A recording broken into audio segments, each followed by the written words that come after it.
just a catch up.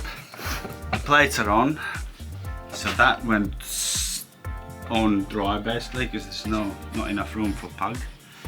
And as you can see, that end is coming down. So next we need to raise slightly the height of the ceiling just to give a bit more room. So we're gonna have a little stud wall all around. We'll put like a front double joist that will sort of take away of the opening, and from that 6x2 double joist we're gonna form, that will give us our height, and we're gonna form the perimeter like a little wall just to give that extra height. And also that way we're gonna make it level, because this is flat at the minute.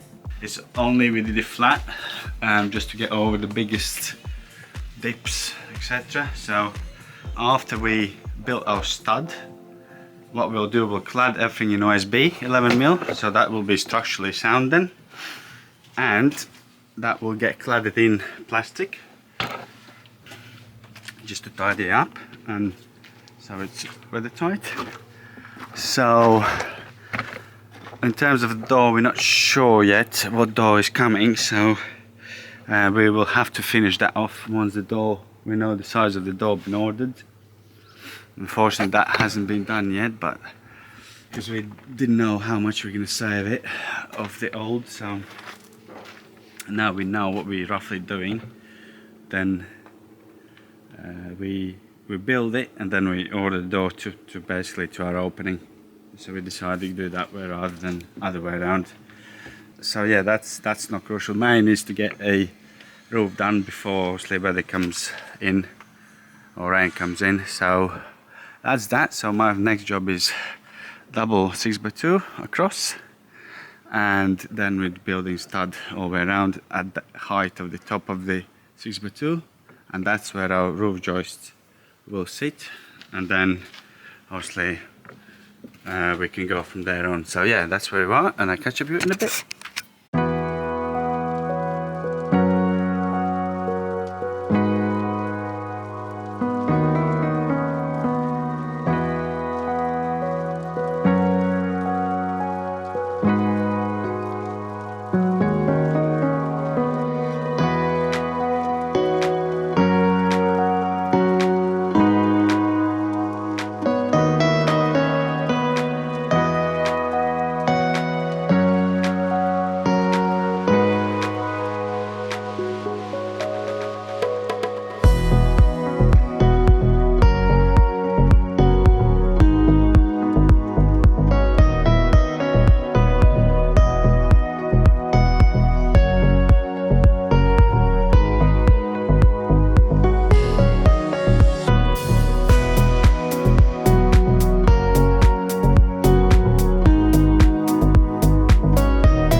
So we're now trimmed rafters to take the fascia board, etc. So next step, what we'll do, we'll be fitting fairing pieces, and what I would suggest to do is put your first and second one and then put string line through, because not every fairing piece will be the same thickness at the same length. So that's the way you're gonna make sure that you put your fairings as flat as possible all the way through. So I'll do the first and last one, then put a string line through, and we will fit the other ones in between. We'll make sure it touches the string line, just to give us the best finish we possibly can, and then we'll be on to doing the OSB. So we need to get that done as soon as we can, because rain is coming in, so we can cover it all up so it doesn't get wet. So in the meantime, tomorrow when it does rain, we'll be cutting OSB there where we raised our height, also we can fit more straps. So we're gonna have to put straps from our ceiling joist to wall to lock it all in. Same, we'll have to put a strap here onto the last joist and strap it across, so I'll go across as usual. So I tend to put them at 1.6. the legal limit is 2 meters for restraint straps, but I usually put every 4th timber, and if your timber is 400 centimeters, so you'll get it at 1.6, so that will work, and it seems to work out okay usually. So that's what I'm gonna do. So yeah, without too much of a chatting, I'm gonna crack on with our fairing pieces. But as I said, I'll put first and last, then string line across to make sure we get our roof without too much of a articulation. Also, why you want to do that is because timber's not always the same height, so they will be anyway up to 5 mil different in height, even though they're regularized, but some are drier than others, so which means obviously it will change the height and thickness of the timber slightly, so just bear that in mind.